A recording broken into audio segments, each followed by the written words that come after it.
पूरा परिवार साथ में खाना खाता है। बाप रे, इतने सारे लोगों ने। ऑडियंस से भी पूछना चाहूंगा कि कितने लोग हैं साथ में खाना खाते प्रोग्राम का, उनके भी हाथ उठने चाहिए।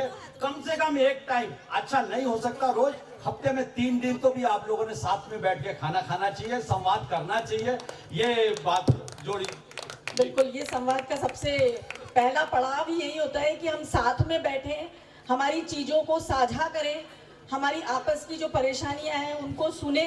भले ही आपके सुनने से परेशानियां हल नहीं होंगी, लेकिन सुनने से जो मतलब जो व्यक्ति बोल रहा है, जो परिवार का आपका पर्सन बोल रहा है, वो शायद रिलैक्स हो पाएगा, और वही सबसे जरूरत, सबसे पहली शुरुआत होती है। वीटो शब्द का बड़ा महत्व होता था परिवार में। जैसे इन्होंने बोला, हमारे परदादाजी वाली बात बोली है, तो परदादाजी जो रहते थे तब वीटो लगाते थे।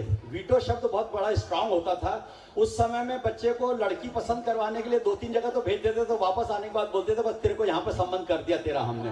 वो उससे फिर नहीं पूछते थे कि उससे तूने लड़की पसंद है कि नहीं पसंद है। तो ये जो वीटो था, ये वीटो इनकी पीढ़ी में आते आते क्यों खत्म हो गया? वो किया है कहूँ कि आज के तारीख में भी पूरी तरह तो खत्म नहीं हुआ है, पर काफी हद तक खत्म हो चुका है।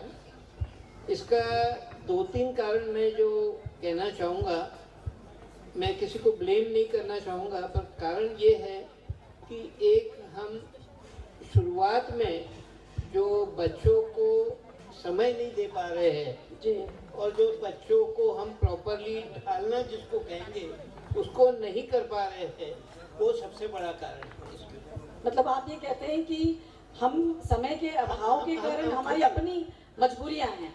और मैं ये कहना चाहूँगा कि जो आदमी ये कहता है कि मेरे को समय नहीं है, मेरे हिसाब से वो सबसे खाली आदमी, सबसे खाली आदमी, सबसे खाली आदमी है भाई। इस बात में जो लोग यहाँ पे ध्यान से सुन रहे हैं वो इस जवाब का जवाब दे सकते हैं। हाँ जी जी। राष्ट्रपति से लेकर बड़े से बड़े अमेरिका के राष्ट्रपति सबको समय मिलता है। वही मैं समय निकालना पड़ता है। जो समय निकालते नहीं, समझ लो कि वो सबसे बेकार लोग हैं। मुझे लगता है हिमांशु भैया ने जो ये कहा, इसका मतलब आज इस प्रोग्राम में जो चांडक खाप के लोग नागपुर शहर में हैं वो नहीं आए हैं, मतलब वो क्या बोल सकता हूँ मैं, ज्यादा इससे आगे नहीं बोलूंगा। देना चाहूंगी जो समय का अभाव है आज की नई पीढ़ी में। मैं इतना ही यहाँ पे जो भी बैठे हैं, कुमार मंगलम से ज़्यादा तो मुझे सकता कि कोई व्यस्त आदमी या कोई उनके जैसा नहीं होगा।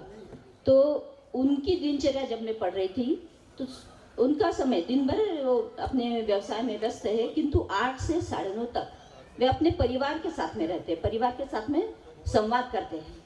8 से 9 तक सहभोजन, सब पूरा परिवार साथ में खाना, और उसके बाद में 9 से 9:30 तक वे आपसी चर्चा, आपसी संवाद करते हैं, एक किताब पढ़ते हैं और दूसरे दिन उस पर चर्चा करते हैं। इस तरह का वातावरण अगर परिवार में रहे तो निश्चित रूप से हम समय निकाल सकते हैं। बाकी काम के लिए हम जब समय निकाल सकते हैं तो परिवार के संवाद, परिवार में अपने माता पिता से संवाद करने के लिए भी हम समय निकाल सकते हैं। बिल्कुल, आप बहुत ही अच्छी बात बताई आपने।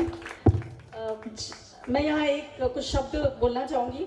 काम के बोझ में फैमिली और हेल्थ को ना खोना, काम के बोझ में फैमिली और हेल्थ को ना खोना, खुशियों के पलों को कभी ना खोना, अपेक्षाएं ना हो तो जिंदगी रुक जाए, और अधिक हो तो सुकून छूट जाए। तो हम मुझे लगता है, आप रखिए माइक अपने पास। मैं ये कहूँगी कि औरतों का बाहर जाना, घर के बाहर जाना बहुत ही आम बात है। यदि हम कहें कि जो बी टीम है या जो 45 के नीचे के युवा वर्ग हैं, उनके इसमें 80% औरतें घर के बाहर जाती हैं और काम कर रही हैं, घर के बाहर काम कर रही हैं, घर के अंदर तो कर ही रही हैं। और यदि मैं 30 के अंदर के लिए कहूँ तो मुझे लगता है 101% बच्चियां बाहर जा रही हैं और अपने करियर बना रही हैं। तो मैं यहाँ पर सी टीम से जानना चाहूँगी कि जिंदगी को खुशमय और सुखमय बनाने के लिए, आप जानती हैं कि आपकी बहुएं, बेटियां बाहर जा रही हैं, काम करने के लिए जा रही हैं, तो आप क्या परिवर्तन चाहते हैं? क्या आप अपने को इसको किस तरीके से जुड़ा पाते हैं, किस तरीके से आप कर सकते हैं? सी टीम, मुझे लगता है लेडीज इसमें ज़्यादा बता पाएंगी। घर में बहुएं हैं, वैसे बहुओं का बहुएं हैं बाहर जा रही है, बहुएं कामकाजी है, तो उनके अनुरूप जो सासुएं हैं उन्होंने अपने आप को ढालना चाहिए। बंधन किसी को पसंद नहीं है, तो बंधन में बांधने की भावना वहाँ पे न हो। एक हट होता है कि इस तरह का मेरे परिवार में इस तरह की काम नहीं चलेगा, तो दोनों को, बहुओं को और सासुओं को, दोनों को आपस में सामंजस्य स्थापित करना चाहिए, दोनों को एक दूसरे की भावनाएं समझनी चाहिए। मेरा एक बहुत अच्छा क्लियर है इसमें, क्योंकि मुझे जब कुछ करना था तब मालूम था कि मुझे थोड़ा एडजस्ट करना पड़ेगा। उस समय ऐसा था कि 20% लेडीज कुछ करती थी, 80% हाउसवाइफ थी। हाँ। और करना है तो बड़ों के हिसाब से रह के करना था, वो टाइम मैनेजमेंट वगैरह बहुत तगड़ा रख के मैंने की, क्योंकि मुझे मालूम था आने वाला समय हर एक बच्चियाँ काम करेगी और उनके साथ मुझे एज अ फ्रेंड बन के रहना है। पर जब फ्रेंड बनूंगी तब मैं कुछ कर पाऊंगी। हाउसवाइफ बन के और उनके साथ फ्रेंड तो बन नहीं सकती। मैं वर्किंग रहूंगी और वर्क में जाके और घर में समय दे के समझूंगी कि सही में दोनों का बैलेंस कैसे करना है, तब मैं उनके साथ कर पाऊंगी। तो आप ये कहना चाहती हैं कि आप जो बी और ए के जो युवा वर्ग की अभी लड़कियां बच्चियां आ रही हैं, उनके साथ आप उनको हेल्प करते हुए आगे बढ़ना चाहेंगी? बढ़ना ही है और जी। सब कर ही रहे हैं। जी। पर हमने बहुत समय ये पहले सोचा, पहले अपने पे अप्लाई करें, अपन कर पाएंगे तब इनको करवा पाएंगे। जी। एक चीज इसके बाद इसका कहना मतलब ये हुआ, मैं अब युवा वर्ग से पूछना चाहता हूँ, आज आप यहाँ बैठे हो, 60 साल बाद में आप कहाँ बैठोगे? अगर यही टॉक शो रहा तो कहाँ बैठोगे बताओ? पूछ रहा हूँ मैं इनसे, 60 साल बाद में ये कहाँ बैठेंगे इसी टॉक शो में? मैं तो नहीं रहूंगा, बहुत से लोग नहीं रहेंगे, लेकिन ये लोग कहाँ बैठेंगे? वहां बैठेंगे तो वहां की क्या प्लानिंग है आपके पास में? क्योंकि आपको वहां जब देखिए, आपको सूराबर्डी यहाँ आना है आज सुबह, तो आपने कल से प्लानिंग की थी, तैयार होना है, सुबह जल्दी निकलना है, टाइम पे पहुंचना है, तो आप 60 साल बाद की क्या प्लानिंग कर रहे हैं जो वहां बैठा है आपको? परिवार में आप मुखिया, आप जो करोगे वो ही दिशा निर्देश बनने वाला है आपके। आप वहां से 20 साल में यहाँ, 40 साल में यहाँ और 60 साल में वहां पहुंचोगे। तो आप लोग चारों को मैं पूछना चाहता हूँ, एक एक करके दोनों सब लोग जवाब देंगे कि आप लोग क्या प्लानिंग कर रहे हो 60 साल के लिए? क्या रिस्पेक्ट रिगार्ड करना, उस जगह का रिस्पेक्ट रिगार्ड करना आपकी दायित्व बनता है कि नहीं बनता है? बनता तो है। फिर ईमानदारी से करके बोलो कि क्या बनता है। अपने विचार व्यक्त करो, आपके जो भी मन में आ रहा है वो जरूर बोलो, डरो मत। बोलिए। मैं यहाँ पे थोड़ी सी हेल्प कर दूं इनको। आजकल क्या हो गया है कि हर कोई बच्चा अपने बाप की गलतियां निकालता है, दादा को बोलता है आप तो कुछ समझता नहीं है, आपने तो जमाना देखा ही नहीं है। ये जो डायलॉग बाजी करते हैं, इसी से मेरे से प्रश्न इनसे पूछना है, इस प्रश्न को उनको भी तो फेस करना है ना आगे जाके। तो भैया आज दादा जैसा भी है उसको, दादा को संभाल के चलो, क्योंकि हमको भी तो कल दादा बनना है। पिताजी को सपोर्ट करो, पिताजी की खामियां मत गिनाओ, पिताजी की खूबियों पे काम करो, उनमें से खूबियां लो। खूबियां लेना आपका काम है, खामियां गिनाने से आपको कुछ हासिल नहीं होने वाला।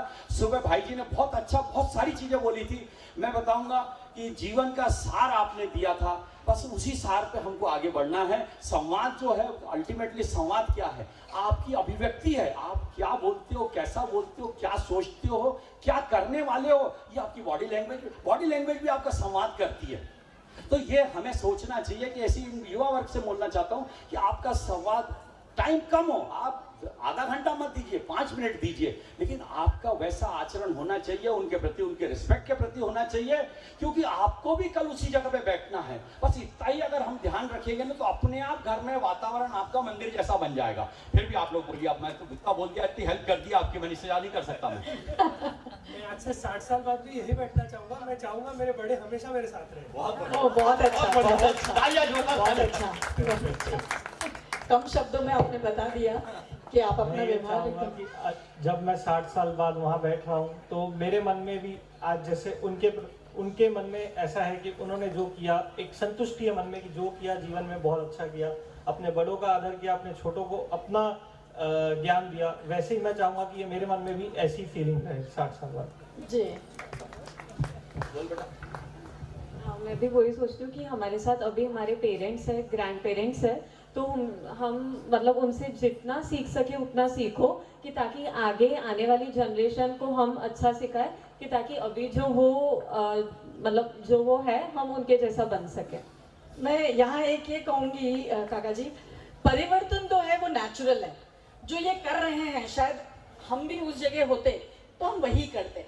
परिवर्तन बहुत नेचुरल है और इस परिवर्तन को एक्सेप्ट करना सबसे ज्यादा जरूरी है। नहीं, एक्सेप्ट करने में मैं यहाँ एक चीज और इनसे बी और सी से बोलना चाहूंगा। बी और सी को मैं जो दे रहा हूँ, हम क्या करते हैं, गलती थोपने में विश्वास रखते हैं। अगर हमें अपने बच्चों को प्रमोट करना है तो आपको इनकी गलतियों को इग्नोर करना होगा और उन गलतियों का श्रेय इन पे न जाते हुए अपने ऊपर लेना होगा। और आपके बाद की पीढ़ी का काम है कि इन्होंने दोनों जनरेशन को उनकी गलतियों को इन्होंने बहन करना चाहिए, ना कि उनको गिनाना चाहिए। और तीसरी पीढ़ी तो बेचारी ऐसी है कि हमारे जैसे, मैं इसी में आता हूँ इसलिए इधर खड़े होकर बात करता हूँ मैं।